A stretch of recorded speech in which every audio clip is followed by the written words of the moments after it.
York City, Dr. David Rothschild, founder of PredictWise.com. And in Washington, Richard Salmon from the Kiplinger Letter. All right, Mr. Salmon, begin with you. Am I making any mistakes? Your talking points capture it very well. Any campaign at this level has ups and downs. Hillary Clinton is not having a good week. However, she does have a lot in her favor if you look at the electoral map. And she also has a tremendous campaign organizational ability.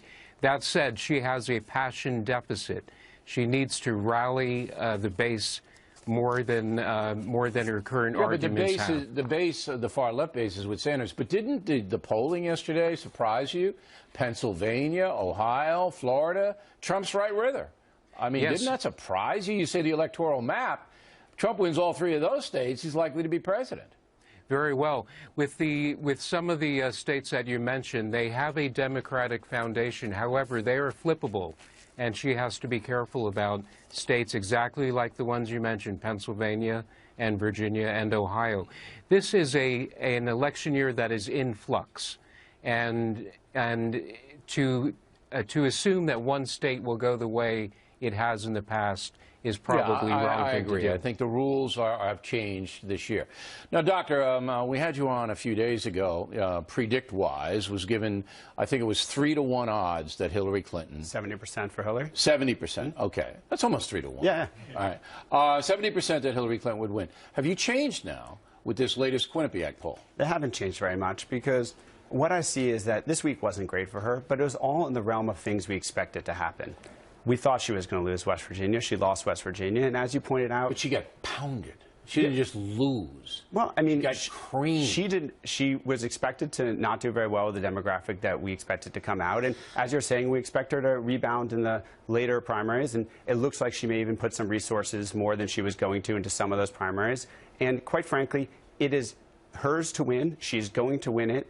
And she has 6 months to worry about the enthusiasm gap. You say she's going to win it, so you're going to put up your bow tie on that? I mean, you're going to bet that? I would bet my bow tie. Against this is a nice bow tie. Right? No, I'm not betting because I got to cover this thing fairly. But but you are still convinced that she's a lock? I think that she is a lock, and I also say that I look at that polling, and these are also things that we would expect to happen. As you pointed out, Trump wins those states, he wins, but Trump needs to win all of those states. Yeah, and that Quinnipiac polling only had him ahead in one of those states and very closely behind it two of those states. But it was a big sample. It was more than 1,000 voters. Well, sure, let me more just than stop 1,000 voters, but it's also early. But it's speculation, so we're not going to get into the electoral vote. But you concede that the Clinton campaign's foundering, would that be a fair word? Drifting?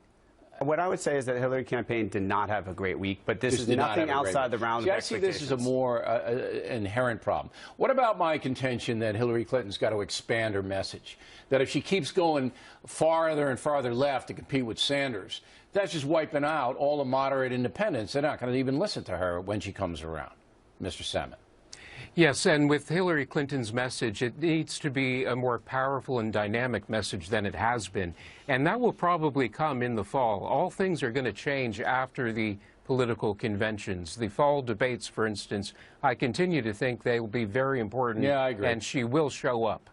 Sure, she's smart. Everybody knows she's smart. But the deficits that Trump can go after are considerable, and vice versa, and vice versa. But I continue to say that right now, Mrs. Clinton has got to start thinking about, Doctor, expanding her base a little bit. She just can't run on a far-left platform. Last word. What we're looking at is a platform that is fairly middle of the road. We're looking at somebody who doesn't need to expand the electorate.